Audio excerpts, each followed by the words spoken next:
Hello Pisces, Sun, Moon, Rising, and Venus Signs. Kamusta kayo? Sana po ay nasa mabuti kayong kalagayan.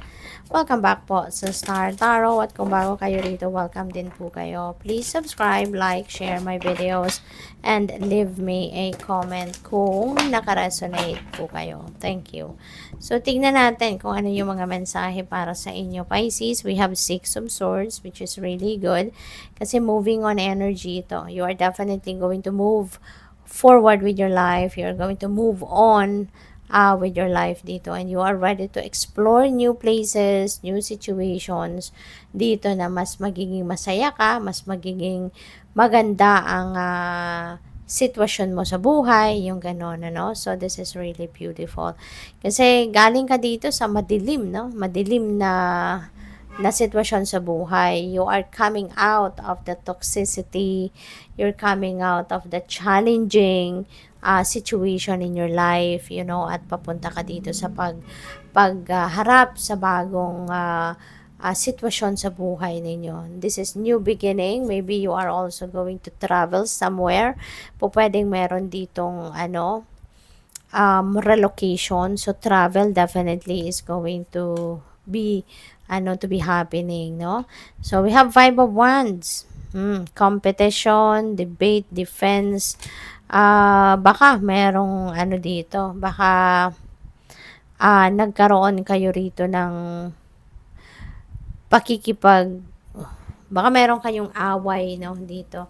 Meron kayong diskusyon, major siguro na diskusyon, major na away between you and your person, or po pwedeng katrabaho, boss ninyo, or kapamilya, no? At maaring yan ang sitwasyon, kaya kayo ay aalis na lang para wala nang gulo, para matapos na yung gulo, para matapos na yung awayan. So maybe you are walking away from that, no? From that away.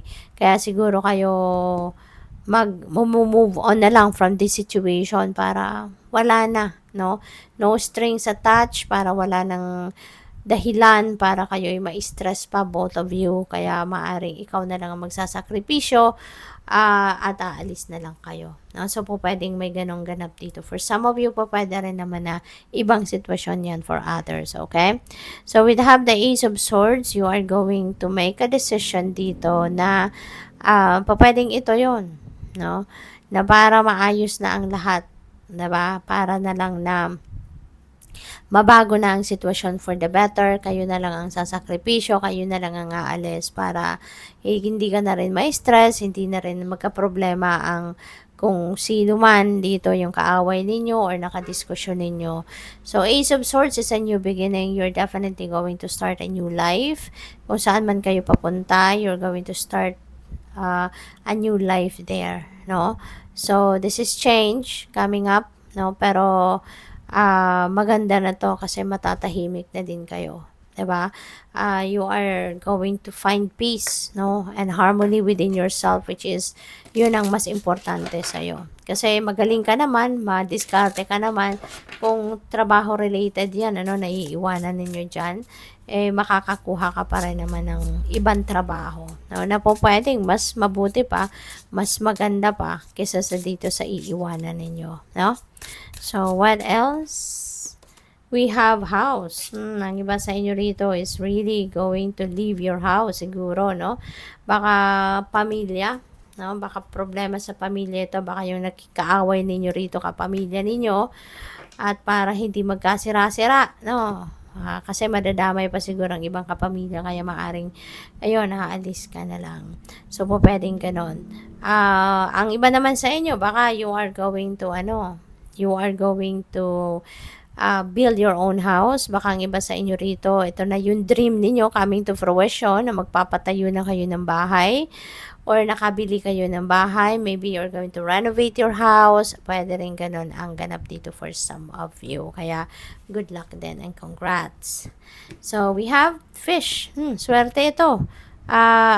Pisces, this is good luck. This is prosperity na paparating sa inyo rito, no? So, see, kung related ito dito, no, sa pag-move on ninyo, kung saan man siguro kayo papunta, doon kayo masiswertehin. Mas doon ninyo mahahanap, no, yung abundance, yung prosperity ninyo, yung pagtatagumpay ninyo. Ace of Swords is also triumph energy, success energy. So maybe where you are going, where you are heading is doon naghihintay ang swerte ninyo, 'di ba? Kaya lahat talaga ng pangyayari sa buhay natin ay may dahilan at may magandang dahilan. Kaya maaari no na yung yung pag-alis ninyo rito, no? Kayo'y nagkaroon ng ganyong sitwasyon para makaalis kayo diyan, kung saan kayo pupunta, doon pala kayo siswertehin, 'di ba? Maaaring magkakaroon kayo rito ng very successful na financial status, 'di ba? May swerte kayo, meron kayong Sigurat kung nagtataya din kayo sa mga game of chance, baka dito may panalo din kayo kung saan kayo pupunta. Baka dyan ninyo mabibili yung lucky ticket ninyo kung sa lottery man or raffle, mga ganon, ano. So, this is definitely swerte. No, this is the card of good luck. So that definitely there is prosperity and abundance coming your way. Meron ditong trabaho siguro kayo that is going to be very rewarding para sa iyo. You will be rewarded with money, you will be rewarded with bonus, pay raise, promotion, mga ganon, no? We have Lily. Magiging balanse na din ang lahat. So, which is really beautiful. So, you know what, Pisces? Kung ano man itong bagong buhay na haharapin ninyo, saan man kayo patungo, that is where you are really going to be happy. Kasi may babalik mo na din yung balanse sa buhay mo. Magiging masaya ka na. Magiging harmonious na ang pakiramdam mo, no, within yourself. You will be receiving peace and harmony and love, no, for yourself. So, good luck. Thank you for watching. Love and light. Namaste.